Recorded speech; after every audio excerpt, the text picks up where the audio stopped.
in my mid 20s, shortly after I had gotten married, my brother, and then a year later, my firstborn son, they both passed away. But that kind of catapulted me to a next level of worry and fear. Ironically enough, taking God out of the equation, I Mm, wasn't blaming him for anything because I felt mm. like I'm the one who had all of the control. So that diagnosis for my family really helped me embrace each moment, kind of live with a level of peace and joy that I had never experienced before. I really didn't have any other place to go. And so, except dropping to my knees and saying, you can have it.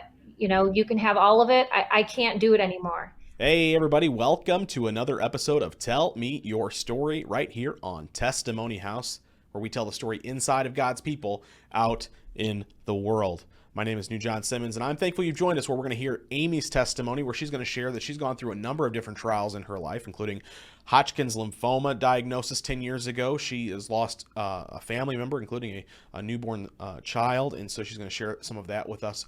She also had some crippling anxiety, and all of these issues sort of culminated with her being able to find a deeper relationship with Lord where she took her hands off the wheel and allowed him to be in charge of her life. It's an uplifting testimony you're not going to want to miss. Let's talk to her right now. Amy, how are you doing? Good. How are you today? I'm doing well. I'm so thankful that you've joined us here on Testimony House to share some of your testimony. You say that if you hadn't gone through your cancer diagnosis in the thing in the road that you were on there, that you would not have a story to tell. So I'd love to sort of jump right into the deep end. Tell us what it looked like 10 years ago. You get a cancer diagnosis. Sure. So, about 10 years ago, most people wouldn't say that a cancer diagnosis saved their life. And I don't take that lightly or flippant by any means. But for me, it saved my life in the sense that prior to that diagnosis, I had been living with severe anxiety. And so it really kind of stole the everyday joy of what people appreciate their life to be. And so it was really kind of a heavy burden up until that point. And so when I did receive the diagnosis, it was just at that moment that I finally had surrendered everything over to God. I've always considered myself a believer, but I wasn't really fully trusting and living. And so at that point, that was kind of the turning point for me. Yeah, so 10 years ago, you get this diagnosis, sort of forces you to get a little closer to God. And we hear this with testimonies from time to time. Tell us a little bit about the makeup of your family and what it looked like when the family heard this news for the first time. Well, so the makeup of my family, I've got four children, a husband and four children.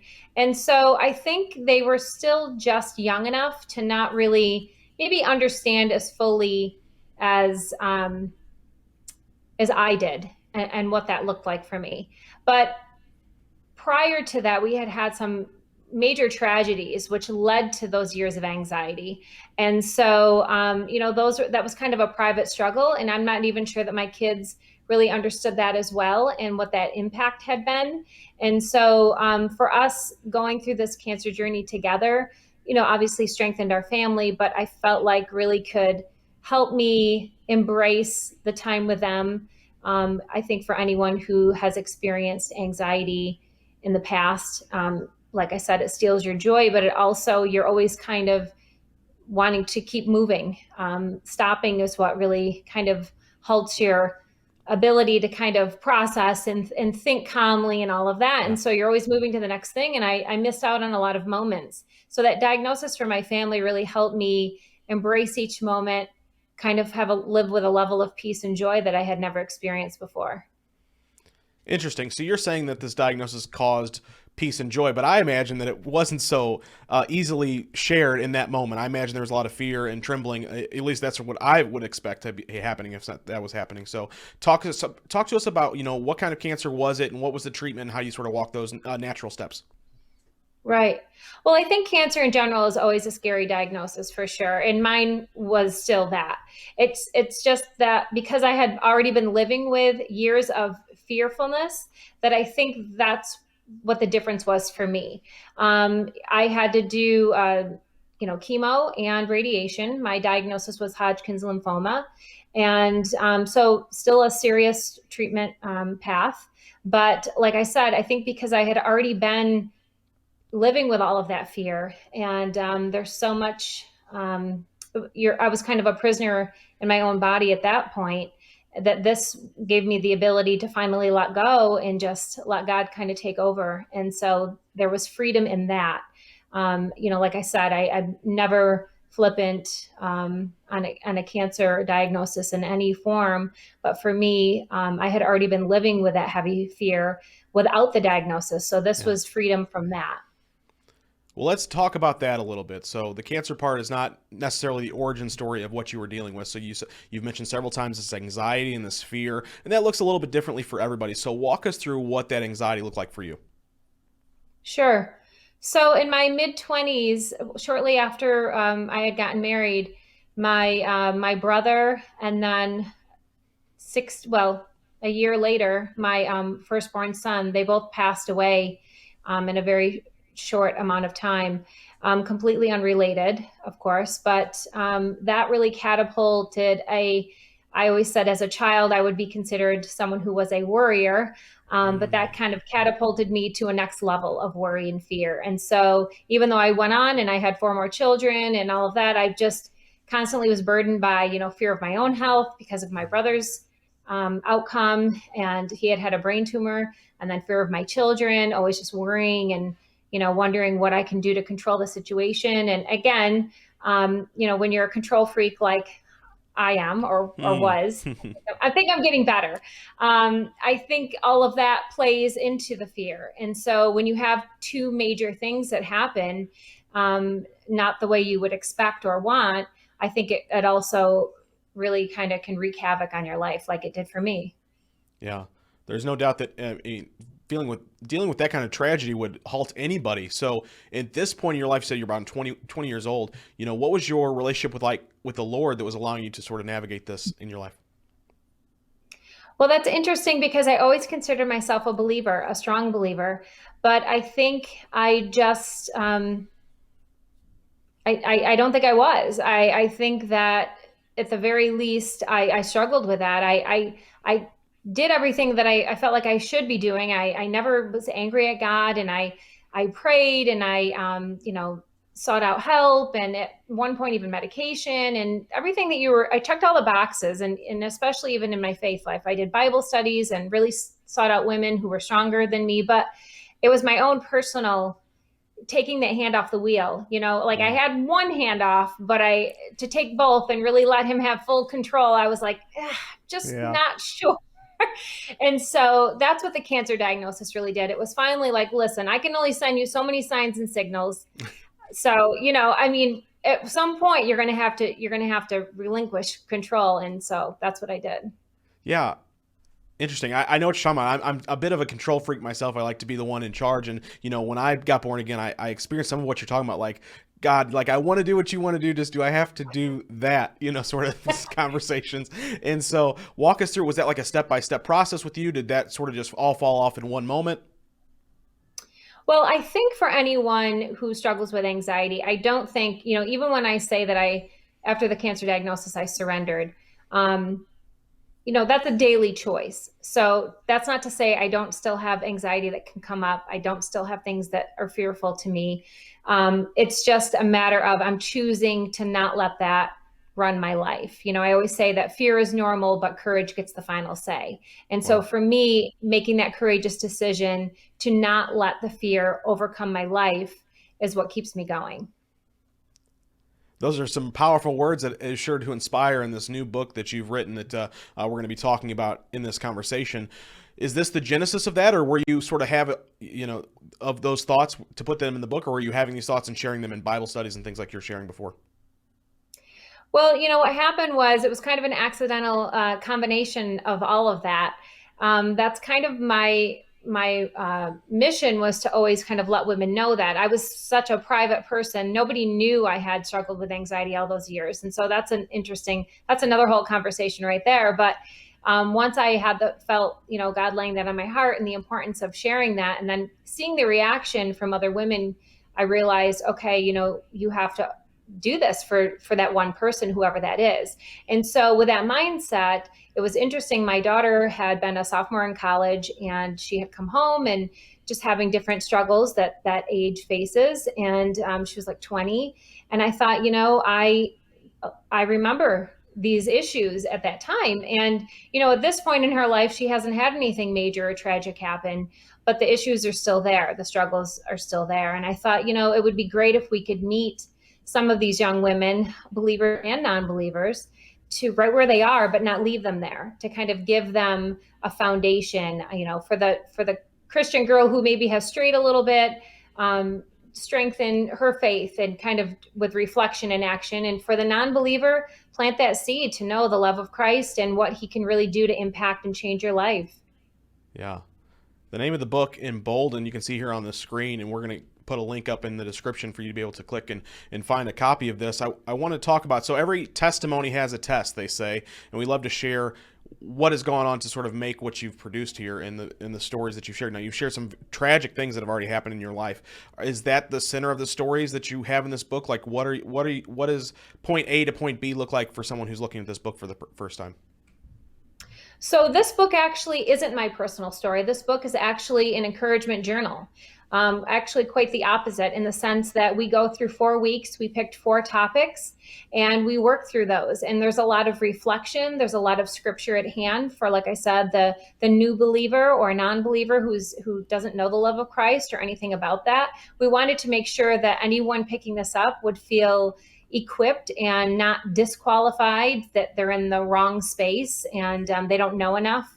So we just break it down every week. We have a topic.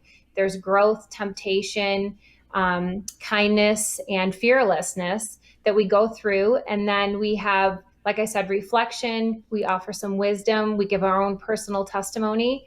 And then we also have rest days that we really kind of welcome the reader to kind of just share their win, let them see their win on paper, whatever that small win was. Maybe it was Yeah. for the introvert, going out and signing up for a new class, anything that really God lays on their heart to give them the courage to do, that's out of their comfort zone, that's going to really benefit them in the future. So you recently had an event to help people in person. We did. I mean, everything's virtual nowadays. We would Oh love yeah, to be sure. seen faces in person. That would be so wonderful. But we did host an Embolden event right before the launch of this or release of this book. And it was the same idea. We had other women on sharing their testimonies and really encouraging other women and what they're doing in their practices and what they've done for their next brave step that God has laid on their heart and led them to do. But, nobody has an easy story. And I think that was the encouraging part. It doesn't really matter where you are, whether you're at your low point or you're in process or at your mountaintop. Everybody's at a certain stage. And I think that all needs to be appreciated and recognized. And so that's why we also in the book have some journaling spots so Yeah. people can kind of write that out where they're at and where they want to go. It's great to have a resource like this and so many people who have come alongside you to really encourage people who are going through something. You've obviously been through several major milestones of issues in your life, but you found victory through Christ. So I really just want to get to the heart of, these things as you walked through them. What are the takeaways that you're sharing with these women and other people that you realized, like, through the heart of this is what I learned as I dealt with the tragic deaths of my family members or this cancer battle? Right. I really think for me, it was to live boldly and bravely in the life that God has prepared for you. I think so many times you can easily, and I'm only speaking for myself, obviously, get discouraged by setbacks that happen, things we don't expect in life. I never expected my brother at 30 to die of a brain tumor. I never expected my firstborn son to die of a rare heart abnormality. Those are things that are just like an unexpected occurrence. And I think if you always remember that, there's a reason, I don't even want to say reason, but there's a purpose for everything that we go through. And I think if we can change and shift our perspective that Christ lays certain things on us for different reasons, even if we can't understand them, that's more important sometimes than always trying to have the answer, I feel like. And that's really what really changed my perspective of living intentionally after all of this happened. Once I was able to surrender and move forward, and even with this book, it was more of just that mission of for that one woman. Like, who is she? I don't Yeah. know, but I need to let her know that she's going to be okay. I need to let her know that, this isn't for nothing, that you're in process and your hard times and all of that. It has a purpose for your life. And it, you know, sometimes we just don't understand it, but that has to be okay. Sure. And so for you, what did that look like? I'm curious because you're talking about it now as if, you can tell that you have peace and you've been able to move on from these things. And that's why you're able to encourage so many women now. But in those moments, there had to have been a lot of heartache, a lot of shed tears. And what was that like? Did you yell at God? Did you argue with God? Or how did you navigate to finally get to a place of breakthrough? I never did argue with God. I was frustrated, which this may sound funny, maybe to not some other control freaks, but I was frustrated with myself. I think when you are a control freak, you have that ability to think that just because you're capable, that you need to handle every situation. And so my frustration lied more in myself, but in doing that, it hindered my faith because I felt like I should be in control of figuring it out. I should be in control of getting over this and getting better. I really was, ironically enough, taking God out of the equation. I Mm, wasn't blaming him for anything because I felt mm. like I'm the one who had all of the control. And so it was just an interesting dynamic and how that really burdened me for so many years. Like I said, I didn't really put that on him. I just put it on myself because, being capable, I felt like should be enough and I should figure it out. Right. But eventually you did lay it at his feet and you were able to let go. And so was it just being sick that allowed you to do that? Or was it some sort of scripture you were standing on? What did that look like? For me, honestly, I felt like at that point, I couldn't take one more thing to be fearful of. That was I mean, I think that is your worst nightmare, right? Is your own mortality. And so that was the cherry on the top. I mean, you couldn't go any higher than that. And there it was right in front of me. And so I really didn't have any other place to go. And so except dropping to my knees and saying, you can have it. You can have all of it. I can't do it anymore. I think it was just, like I said, that was the gift in that diagnosis, um, is just knowing that I knew I needed more than what I could do on my own. And he was it. And he's always been it. That's amazing. I love that. That's really the heart of what when sharing our testimonies comes out of that we give it all to God and we trust in Him to get us through where He wants us to be now. And that's where you're at. You've released this book. You're doing so many things. Let everybody know where they can find you and some of the things that you have coming up here in the future. Sure. So you can find me at amydeppert.com. You can get the book anywhere online where books are sold, Amazon, Barnes& and Noble, Books A Million, any of those places. I have a confidence course also on my website. We're probably going to be doing another summit, the Embolden Summit next year. We just did it this past February. But in the short term, the confidence course is kind of another nice kind of prereq where it lays the groundwork. It goes a little bit deeper. I feel like Embolden is kind of that, beginning road to building courage and confidence. But the course really dives a little bit deeper, and there's a lot of self-reflection and practices and a workbook to go through. And it's something you can do on your own timetable, but it is so, I feel like, beneficial to that person who really struggles with that. Confidence is a really big issue. I don't see that going away. I don't see there's an age limit on it. Sometimes it hits us in different seasons of life. And so I would encourage anyone who struggles with that to check it out. Amazing testimony. If you look in the link in the bio of this video, you'll be able to click the link to find her book or sign up for the confidence course. Amy, I want to thank you so much for joining us today. Thank you so much. It was my honor to be here. That's going to do it for our conversation with Amy Debrick here on Tell Me Your Story.